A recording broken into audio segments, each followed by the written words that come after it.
Hi guys. Today we're going to read two chapters, both chapters 10 and 11 in Dovey Co. They're about 20 pages, so they're both pretty short. Chapter 10 starts on page 91. Again, you can follow along while I read out loud, or you can read on your own, or you can just listen. Chapter 10.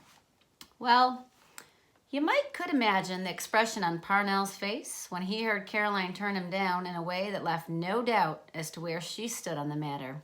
So if you remember from chapter 9, the very end of chapter 9, Parnell proposed to Caroline in front of the entire party.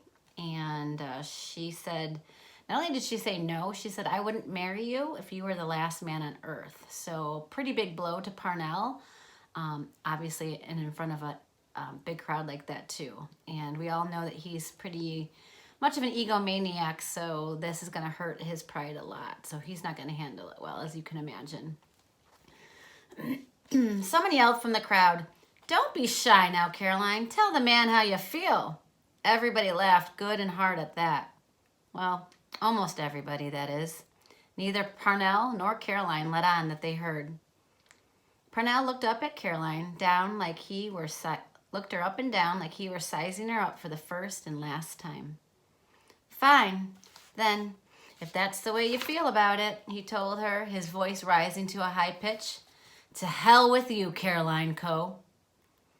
Daddy moved up on him real quick then, but Parnell was already headed for the door. When he got there, he turned and looked at us. To hell with all of you, he yelled. Then he shoved his way past Amos and was out the door, and a minute later come the sound of his car starting up and heading down the road into the night. That boy don't take too well to rejection, do he? Someone asked in a real amused tone. Then all sorts of voices started talking, working out amongst themselves what had just happened. Caroline walked out of the barn, just as normal and steady as you please, but her face was still red with fury. Soon as she walked out the door, Mama and Mima hurried out after her. Daddy climbed up to the platform and spoke quietly to Luther and Gaither, who commenced to playing again. But it was easy to see that the spirit had gone out of things.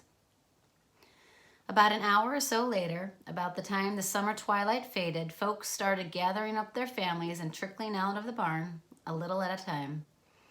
Wilson Brown come over to me to say goodbye. You want to meet at the farmer's market on Saturday, he asked. We could maybe pass an afternoon looking at the sights. Sure, I told him. I'd like that right much. It took us Coes a long time to settle into sleep that night. Caroline went right up to bed after talking some with Mama and Mima, but the rest of us sat out on the porch, not quite sure what to do with ourselves. Daddy picked at his guitar a little, but you could tell his thoughts was somewhere else.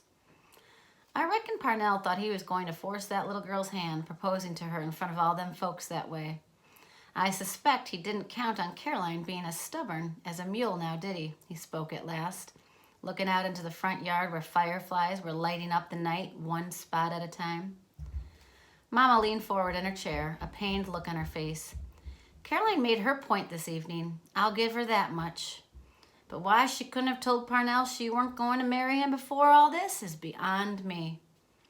Well, like the man said, this too shall pass.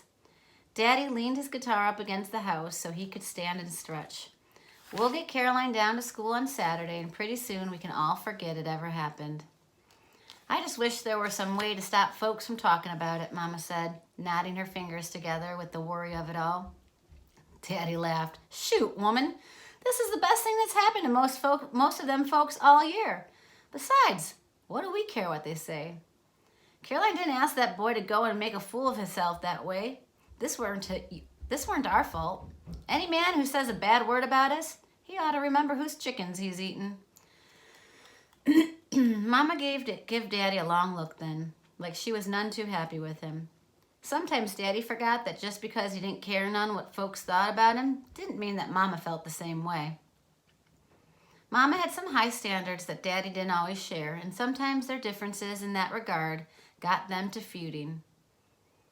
All I gotta say is that Parnell Caraway has done nothing but try to tear this family apart all summer, I said, standing to go inside the bed. As far as I'm concerned, he done got what he deserved. I'd been dying to say that very thing since the conversation started, and it felt good to finally get the words out of my throat. Daddy laughed. I don't know that you're right about Parnell trying to tear the family apart, but it's hard to argue that that boy had it coming to him. That'll teach him to make one of them women mad. Honestly, John, Mama said, rising from her seat, you'd make a joke out of the second coming. She followed me into the house, allowing the screen door to slam behind her. What did I tell you, son? I heard Daddy say to Amos from the porch. It don't pay to get any of them women mad. The next few days ran pretty hectic, everyone trying to help Caroline get ready to go off to teacher's college. There weren't a peep said about Parnell's proposal by anyone. Us Coes just pretended like that little incident fell right off the map. Besides, we had enough emotions in us about Caroline leaving that the rest of it washed out of our heads after a day or so. Though later, we'd think about it long and hard. Me and Caroline had been sleeping in the same bed since Mama took me out of the crib, and it was beginning to hit me that pretty soon I'd be by myself in an ocean of blankets when Caroline was gone. For as long as I could remember, I'd been wishing for my own room where I could spread out my collections of things and enjoy looking at them instead of having to keep it all in a box so as not to get in Caroline's way. I had a good many arrowheads and 32 pieces of sugar quartz. Caroline was all the time complaining about the mess I made. So you'd think I'd be happy about Caroline going off to school, but once it sunk in that she was really going, I'd begun to feel right badly about it. I'd spent all my life going to sleep with the scent of her floating over me, roses and soap and something without a name that was just Caroline's particular smell. It made me feel all cozy and safe when I was real little to put my face in her pillow and breathe in deep. Think about if there's anyone in your family, maybe your mom or your dad or a sibling that has like a certain smell about them. Maybe it's the perfume that they wear or the soap that they use. Sometimes when I walk into someone's house, I know just by kind of smelling the air whose house I'm in, because it always smells a certain way. My mom's always worn the same perfume my whole life, so whenever I give her a hug, she smells the same to me all the time. So that's kind of what Dovey's referring to, that Caroline has like her own scent. I think everybody felt the same way I did. I caught Mama once or twice getting weepy over a sink full of pots and pans. And when I asked Daddy to pick a little on his guitar, he said he just weren't in the right spirits for music making. Even Tom and Huck's ears were drooping a little low, it seemed to me. Amos stayed to the house every day after the party until Daddy put Caroline's things in the back of the truck and said it was time to go. That was right odd behavior for Amos, who would head out to Katie's Knob even when there was 2 foot of snow outside. So they're obviously all starting to kind of anticipate that Caroline's about to leave.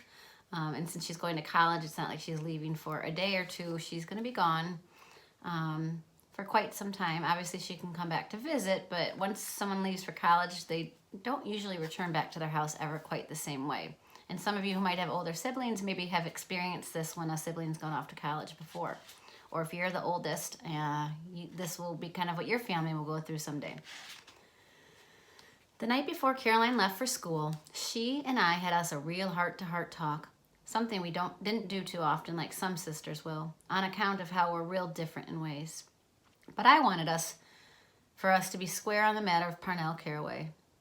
Did you ever once consider marrying Parnell? I'd asked her after Mama turned off the lights and pulled the door closed behind her. Caroline was quiet a long while.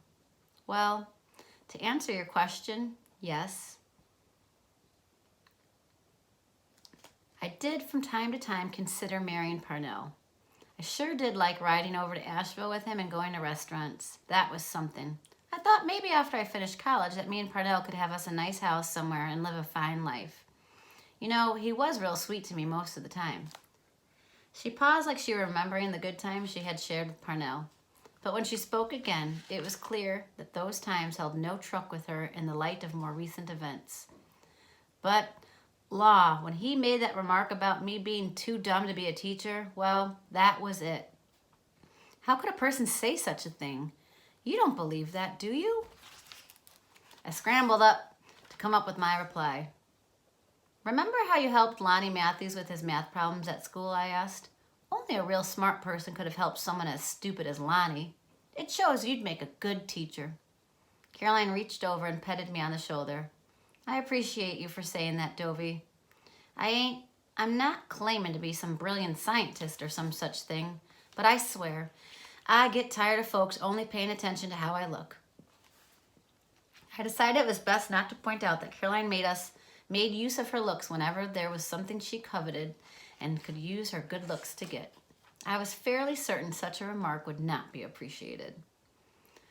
I just wish Parnell wouldn't have made me so mad when he proposed, Caroline said after a moment, her voice full of regret. I hadn't meant to be so harsh when I told him no. It just came as such a big surprise. That proposal of his coming when it did, in front of the entire county. I thought he'd seen what a joke I'd played on him with the party, and that would be that. I didn't reckon on him pulling a ring out of his pocket. With that, she turned to the wall and went to sleep. Me, I stayed awake for quite some time after, rethinking the events of the evening, relishing the scene of Caroline's rejection of Parnell, even if Caroline did regret it. If he'd been dreaming of being boss of me and sending Amos away, his dreams were dead and gone now. I admit for a slip of a second, I almost felt sorry for Parnell getting humiliated that way, but I got over it real quick. The plan was for Mama and Daddy to take Caroline down to Watauga County, which was about an hour away from us, on Saturday, and stay over at Daddy's cousin Ray's house in Deep Gap that night. Me and Amos would go down to Meemaw and Peepaw's in town at nightfall and go to church with them on Sunday. Mama and Daddy aimed on being back in time for Sunday dinner. I always enjoyed staying at Meemaw and Peepaw's house. Meemaw was a right good cook, and she always gave us biscuits and sausage gravy for breakfast, which is my favorite. She kept her kitchen full of all kinds of cookies for her grandbabies. At least that's who she claimed them cookies was for. Meemaw was right famous for her sweet tooth. She liked to keep a handful of ginger snaps or Mexican wedding cakes, which are them little powdered cookies that sort of fall to pieces in your mouth, wrapped in a napkin in her purse. She'd feed you one if you started getting restless in church, and she'd eat one herself just to keep you company. Saturday morning, we all got up good and early to send Caroline off. Mama packed her and Daddy and Caroline a breakfast of biscuits and preserves to eat while they was driving, and told me and Amos to fix ourselves a breakfast of whatever we pleased. Just make sure to do the dishes after. Me and Amos helped Daddy bring down Caroline's trunks to the truck and then stood on the porch to say our goodbye. Caroline looked real nice in her traveling suit and a matching hat, but I could tell she had butterflies knocking around in her stomach. I felt right funny myself, like a rock had caught in my throat. My eyes got real watery when I gave Caroline a hug goodbye, but it might have just been the perfume she was wearing that made a few tears slip out from me. I thought of our talk as I watched Caroline ride away down the mountain. I was sad to say farewell, but maybe it was the best that she was going away for a while. She needed to go get rid of the ill feelings that Parnell had filled her with.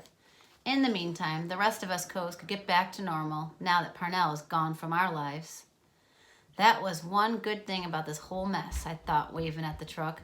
At least Parnell Caraway wouldn't want to have no more to do with my family. He'd be leaving us alone from now on. That much was for sure. As it turned out, I had underestimated Parnell Caraway's intentions considerably. A little foreshadowing from the author there with that last sentence. I'll repeat it again. As it turned out, I had underestimated Parnell Caraway's intentions considerably. If you remember, the very beginning of this book started with, my name is Dovey Coe, and I reckon it don't matter if you like me or not. I'm here to lay the record straight, to let you know that them folks saying I done a terrible thing are liars. I aim to prove it too. I hated Parnell Caraway as much as the next person, but I didn't kill him. So, at the beginning of our story, we learned out that Parnell was murdered. That has not happened yet.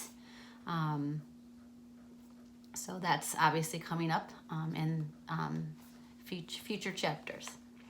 All right, so now we're going to begin chapter 11, which starts on page 102. Tom and Huck ran after Daddy's truck as it made its way down our road, something between a bark and a moan coming out of their mouths. I turned to Amos to ask him what he wanted to eat, even though I weren't feeling real hungry right then. I just wanted to get on and do something. Amos led me into the kitchen where he pulled out the fixin' for flapjacks, which is another name for pancakes. I made up a mess of them, and by the time they were cooking on the griddle, I had an appetite working in me. We piled our plates high and poured out on the blueberry syrup that went out to the porch to eat. Then went out to the porch to eat. Sorry. Mama always made us eat at the table, so eating on the porch was kind of a vacation for me and Amos. After we roamed through the house a bit, getting a feel for it emptied of everyone but ourselves, we decided to head on down to the farmer's market to meet Wilson. I run a comb through my hair and made sure my shirt didn't have any spots, which was about as much of a beauty routine as I had. Amos was outside collecting Tom and Huck to drop them over to Meemaw's while we went to the market, and once I come down, ready to go, the four of us went into town. As soon as folks saw us on King Street, the ones who hadn't been to the party come over and asked a million questions. I felt a little like a movie star with all the attention I was getting, and as hateful as it is to say, I weren't too upset that just about everybody known that Parnell got the sass knocked out of him by a co. Is it true he got down on a bended knee to propose in front of all them people? Someone asked me. 5 or 6 folks were standing about us. Nah, I replied, he wouldn't have gotten his pants dirty. Everybody laughed. Hey, Dovey, it was Curtis Shrew calling out to me. You gonna take up with Parnell now that Caroline's gone off and left him? You gotta be kidding, Curtis, I told him. I'd just as soon shoot him as look at him. Not a very good statement to say, knowing what's gonna happen in the future. Paris Caraway made her way through the crowd of folks around me and Amos. She was dressed in a pair of tan English riding pants and tall, polished boots with flat heels. I see we got a new place for dumping trash, she said, a little smirk riding around her mouth. Then you best lay yourself down, Paris, I said. The man'll be coming by soon to collect you. Folks laughed at that, but they moved on just the same. Then it was just me, Amos, and Paris. If you remember, Paris is Parnell's younger sister. You look like you're off to a fox hunt, I told Paris. And you look like one of them trashy coes, which I guess you are, she replied. I guess you're feeling mighty smart about the way your sister done Parnell. I don't feel one way or another. And Caroline didn't do nothing to Parnell but tell him the truth. Truth hurts, I hear. Paris was fixing her mouth to come back with a smart remark, but just then her mama called out from the doorway of Caraway's Dry Goods. Paris, you get away from those children. I don't want to see you near the likes of them. I watched Paris's back as she strolled over to her daddy's store looking all high and mighty about herself. Amos patted me on the back, trying to calm me down. He started making some of his noises, and I looked over at him. He was moving his mouth at me. Oh, he said. It's okay, I said to him. She's just a bunch of hot air dressed like a human being. Amos nodded, then made a coughing noise. Oh, were the sounds he was making. He patted my back again. Oh, ka. It hit me like a hand upside the head. Okay, Amos, you're saying okay. You're talking. Remember, Amos can write and he can read lips, so he can understand. And he knows that from feeling his throat that your voice makes a vibration, but these are actually like the first words that he's saying that make sense. Amos smiled and sort of shrugged his shoulders like there weren't nothing to it. I couldn't help dancing him around and hugging on him. Wilson Brown came strolling up, a big grin on his face, carrying a bag of licorice sticks. Y'all having another party? Or are you dancing from the sheer joy of seeing me? I commenced to tell him about Amos saying his first word, and Amos gave him a demonstration. Wilson just shook his head and handed Amos the entire bag of licorice. Ain't this a fine day, he said, and threw me another one of them grins. Wilson was right. It was a fine day, even with the sadness of Caroline going off to school. Summer cools off a sight faster in the mountains than it does in other parts, and a light wind was lifting up our hair and blowing real soft on the back of our necks. It seemed like we spent most of the day just wandering, finding interesting things to look at every turn. Big, puffy clouds filled up the sky, changing shape every so often, and we leaned our backs against the steps of the courthouse where we sat, telling each other stories about the pictures we saw. I guess the only bad part of things was when we passed by Parnell, leaning against his car, taking sips from a bottle in a bag, and making time with a pretty girl by the name of Rebecca Kyle, who was 2 grades ahead of me in school. Her cheeks were all flushed, like Parnell had been sweet-talking her some. I guess he doesn't get over Caroline right quick, I muttered to Wilson as we come toward the 2 of them. Hey, Dovey, Parnell called out like he was old friends. Why ain't you wearing that yellow dress? You almost look like a girl in that thing. It was the first time I ever looked at you twice. Rebecca Kyle gave out a little giggle at that. Don't get your hopes up, Parnell, I told him. I ain't interested in the likes of you. That seems to be a trait amongst us co-women, now don't it? Parnell's face got real red. Why don't you get yourself on home now, Dovey, before that mouth of yours goes and gets you hurt real bad? Wilson stood up for me then. I expect you best not be threatening Dovey, Parnell. You might stand to get yourself in a mess of trouble. Parnell laughed. From who? You? Wilson squared off like he was ready for a fight, but I stepped in between him and Parnell. You already been licked once this week, Parnell, I said. Ain't your face already red enough? Rebecca Kyle pulled on Parnell's arm. Come on, let's go for that ride you were promising me. I ain't interested in watching no fight. Given a look that about sent a knife through me, Parnell shook off Rebecca and walked around to the other side of the car to open the door for her. Then he come back around and opened his own door, but before he got in, he turned back to me. Don't you worry, Dovico. You and me are going to have us a long talk real soon. I wouldn't mess with him too much, Dovey, Wilson said to me as we watched Parnell drive off. I suspect he could make you right miserable. He's been making me miserable my entire life, I replied, trying to make a joke of it. I don't know why he'd stop now. The joy sort of trickled out of the afternoon after that. Wilson had to get on home for supper, and it was about time for me and Amos to head over to Meemaw's. Wilson said he see'd me the next day in Sunday school, and we said our goodbyes. Me and Amos started walking toward Meemaw's house, which was on the other side of town, toward Katie's Knob and home. Tom and Huck run up to us when we got up to Meemaw's front walk. Meemaw come out of the porch and called, Hey, you uns, come on in now. Supper's not but a half hour away. Amos, leave them dogs on the porch. I don't want them dirtying up my floors. That's when I remembered I never brought our church clothes from home, and Meemaw would never let us into a house of God dressed the way we were. I gotta go back to the house, Meemaw, and get our church clothes, I called to her. I'll be back directly. I run off real quick so she couldn't get a hold of me. Meemaw don't take kindly to folks being late for supper. It was strange to come up to the house and not see anyone moving about. It made me feel kind of lonely. When I went into the kitchen, it still smelled like flapjacks and syrup. I went into Amos's room and spent a good 10 minutes searching for his Sunday shoes before I found them wadded up in an old sweater under his bed. I was wondering if I ought to bring that yellow dress back with me for church the next day when I heard the sound of a car coming up the road. I figured Meemaw must have sent Pawpaw to fetch me, so I walked out to the porch to give him a wave. Parnell's car was pulling into the yard. Shoot, I thought. He's come to give me some trouble, and I'm up here all by myself. I checked my pocket for my knife. I was figuring I might need to use it. Again, a little bit of foreshadowing going on there. All right, that's the end of chapter 11. I will see you guys for chapter 12.